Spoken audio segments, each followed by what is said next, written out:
Él es sociólogo, Álvaro Portillo. No sé si usted pudo escuchar el relato de Fernando. Sí, como no, buenos días a todos, sí, lo estuve escuchando atentamente, sí. ¿Y qué valoración hace de lo Eh, que está pasando?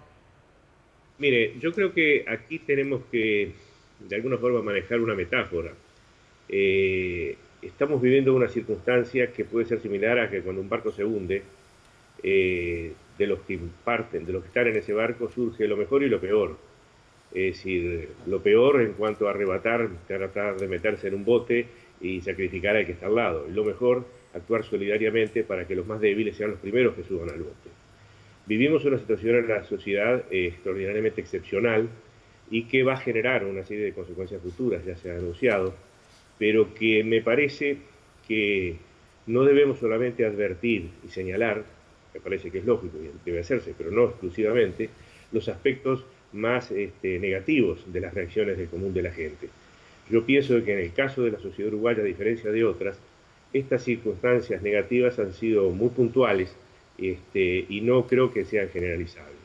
En contrapartida, yo me gustaría traer a colación y señalar y reafirmar algunos ejemplos de cosas realmente muy, muy buenas y muy positivas que en este contexto difícil y de excepción se han venido desarrollando.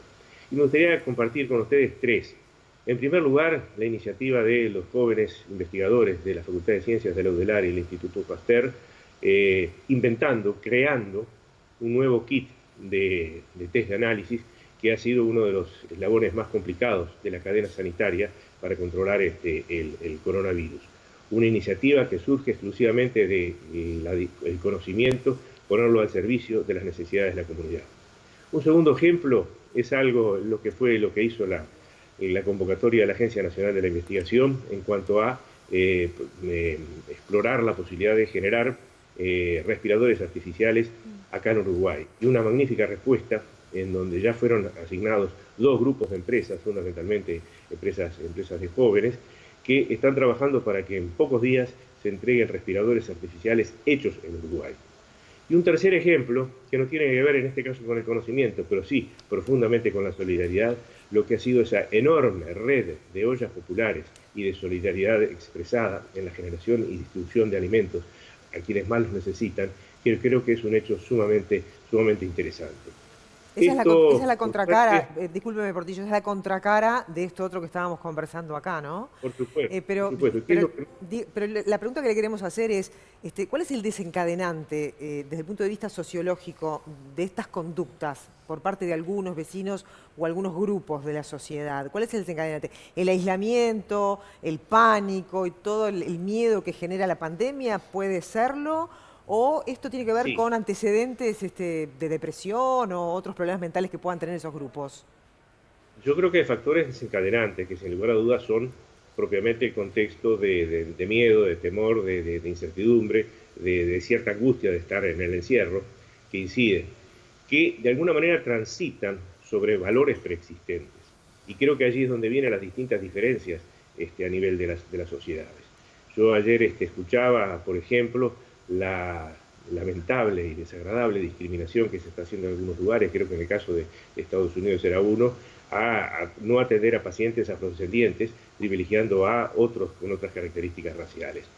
Ese tipo de cosas, por ejemplo, es impensable en Uruguay. Yo pienso, tal vez me equivoque, pero ojalá no me equivoque. Creo que ese tipo de cosas son impensables.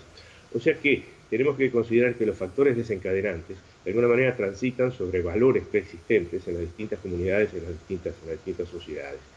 Yo me animaría a decir, y no es que me ponga demasiado la camiseta, sino con base en distintos antecedentes, de que hoy la sociedad uruguaya está, me parece, más propensa a dar buenos ejemplos que malas prácticas o malos ejemplos. Por eso traía a colación solamente estos tres.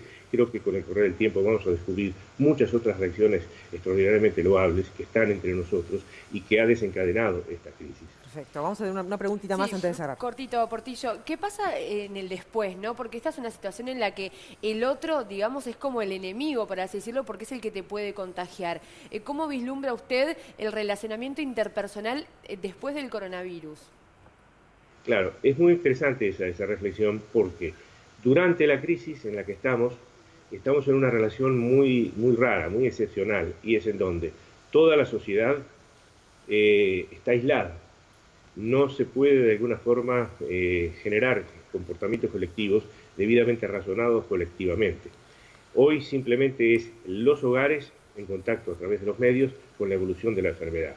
En consecuencia, las distintas reacciones que se producen, a no ser algunas muy pocas, como es el caso de las ollas populares, pero en general la gente está aislada y reacciona simplemente a partir de las noticias. Cuando superemos esto, ese escenario varía, entonces va a ser posible que entre todos podamos vernos las caras, estar juntos, reunidos y empezar a valorar y evaluar qué hacer en el futuro.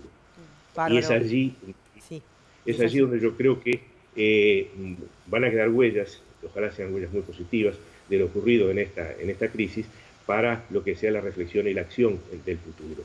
Álvaro Portillo, le agradecemos el tiempo para Buen Día, ¿eh? Muchas gracias a ustedes.